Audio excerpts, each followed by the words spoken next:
kayong buntag mga kaskin na ako diri ron sa kadagatan. Dati kadako sa utas mga kaskin. Ang tawag ay sa mga dagat kaskin mao ni ang Guapo Beach. So wala kay maligo diri mga kaskin kay mao lagi kataas sa hunasan. Mao lagi na magbaktas ka pati kalayo kay para makakita lang jud ka og tubig sa dagat.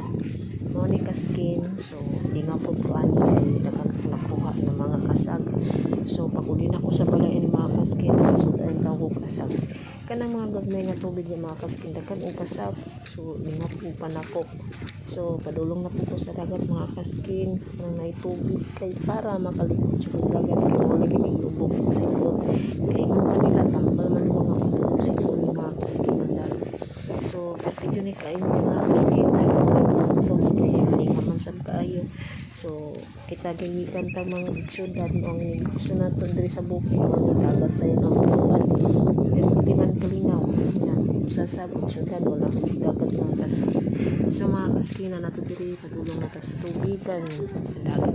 So maligo na katarong kaskin. So mao lagi ni kaskin mga puti lagi inita. So kan doon na